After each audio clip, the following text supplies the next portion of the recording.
जी हाँ फ्रेंड्स, नमस्कार। आप सभी का स्वागत है हमारे इस चैनल पे। हम लोग बात करने वाले हैं इन्फीबीम एवेन्यू की। अगर आप लोग देखें तो हम लोगों को जो है ये वन डे में 1% का अप देखने को मिला है। आज हम लोगों को 32 रुपये 55 पैसे पर क्लोज होता हुआ दिखा मार्केट। अगर हम लोग देखें तो ये तो 33 रुपये को भी क्रॉस कर दिया था, बट यहाँ पे कुछ देर बाद हम लोगों को जहाँ पे ओपन हुआ उसी के 1.5% के अप हम लोगों को क्लोजिंग होता हुआ देखने को मिला। अब दोस्तों यहाँ पे हम लोग बात करने वाले हैं इन्फीबीम एवेन्यू पर। अभी डिमांड जोन में है इसका चार्ट, या फिर सप्लाई जोन पे है, या फिर ब्रेकआउट पे, तो फुल डिटेल हम लोग बात करने वाले हैं इस वीडियो में। बट आप लोगों से एक गुजारिश रहेगी कि अगर आप लोगों को वीडियो पसंद आए तो प्लीज़ इस वीडियो को लाइक ज़रूर कर दीजिएगा, क्योंकि दोस्तों आपका एक लाइक ही हमारी पूरी वीडियो बनाने का मेहनत का फल होता है। अगर हम लोग देखेंगे तो आज की वॉल्यूम भी तगड़ी रही, 15 मिलियन इसकी वॉल्यूम रही है। अगर हम लोग देखें वन डे की तो हम लोगों को 1.5% अब देखने को मिला। 5 डे हम लोग देख लेते हैं। अब 5 डे में हम लोगों को देखने को मिल रहा है कि हायर हाई बनता हुआ हम लोगों को नज़र आ रहा है।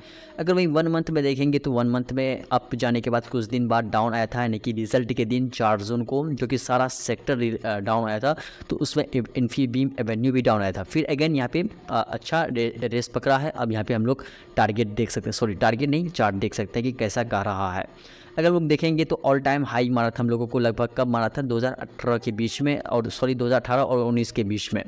फिर अगेन यहाँ पे कोरोना में क्रैश हुआ था, फिर उसके बाद अच्छा सा अभी हायर हाई बनता हुआ हम लोगों को नज़र आ रहा है।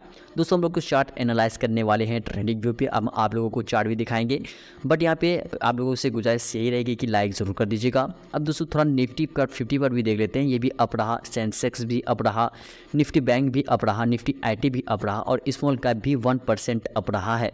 अब दोस्तों हम लोग आ जाते हैं ट्रेडिंग व्यू पर। अब ट्रेडिंग व्यू पर आने के बाद हम इन्फीबीम का जो है चार्ट रिलोड कर लें। अब दोस्तों हम लोग इन्फीबीम पर आ चुके हैं। ये हम लोगों का चार्ट मार्किंग किया हुआ है, तो इसको हम बहुत दिन पहले मार्क किए थे जब वीडियोस बनाए थे इन्फीबीम पर। तो अगर हम लोग देखेंगे तो ये वाला काफ़ी अच्छा रिस्पॉन्स दे रहा था, ये भी रिस्पॉन्स दे रहा था, सपोर्ट ये भी रिस्पॉन्स दे रहा था, बट यहाँ पे ब्रेक किया था। और ब्रेक करने के बाद ये जो डिमांड जोन को ब्रेक तो नहीं किया, लगभग 3 से 4 बार रिस्पेक्ट किया। अब रिस्पेक्ट करने की बात अगर अभी की करें तो अब जो है हम लोगों का क्या सपोर्ट रेजिस्टेंस, अब हम लोगों को लाइव में क्या देखने को मिल रहा है। सबसे इंपॉर्टेंट चीज़ है हम लोगों का EMA20। अगर EMA20 देखेंगे तो अब ये जो है EMA20 के ऊपर जा चुकी है। दोस्तों EMA20 वर्क करती है, प्राइस को ऊपर जाने के लिए देती नहीं। अगर आप लोग देखने की कोशिश करें जब प्राइस नीचे आया था, तो नीचे आने के बाद जब प्राइस ऊपर गया तो यहाँ पे EMA20 इसको जो है प्राइस को ऊपर जाने दिया नहीं, नीचे पुल बैक कर दिया। और पुल बैक करने के बाद जब फिर से अगेन यहाँ पे EMA20 को ऊपर जाने के लिए नहीं दे रहा था, ऊपर जाने के बाद 3-4 दिन मार्केट कॉन्सोलिडेट हुआ, फिर उसके बाद EMA20 के ऊपर मार्केट गई। अब जो है हम लोगों को 33 रुपये 10 पैसे का हिट करने के बाद फिर से मार्केट हम लोगों को थोड़ा सा आज जो है प्लस में ही हम लोगों को क्लोजिंग होता हुआ हम लोगों को देखने को मिला, ठीक है ना। और यहीं पे अगर हम लोग देखेंगे तो अब जो हम लोगों को थोड़ा ब्रेकआउट भी देखने को मिला है। ब्रेकआउट कहाँ पे, अगर हम लोग ट्रेंड लाइन मार्क करके देखेंगे और रेसिस्टेंस मार्क करके देखेंगे तो यहाँ पे अगर हम लोग इस वाले लो को ले लें और इस वाले लो को मिला लें, तो यहाँ पे अगर आप लोग देखेंगे तो ब्रेकआउट जो हम लोगों को 4 से 5 दिन पहले ही देखने को मिल चुका था।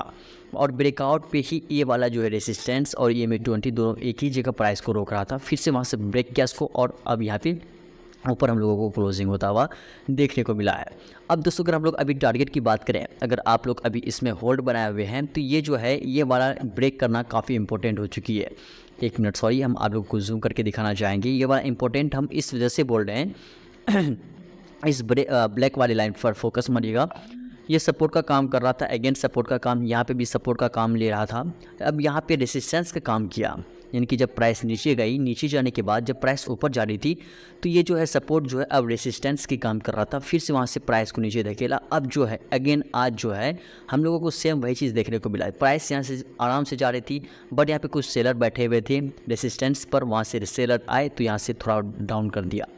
अब जो है इसके ऊपर इस वाले ब्लैक लाइन के ऊपर जो अगर प्राइस क्लोजिंग हो जाती है तो काफ़ी इंपॉर्टेंट रहेगी। इंपॉर्टेंट इस वजह से रहेगी, हम लोगों का जो अगला टारगेट रहेगा, तो अगला टारगेट हम लोग इस तरीके से भी डिसाइड कर सकते हैं।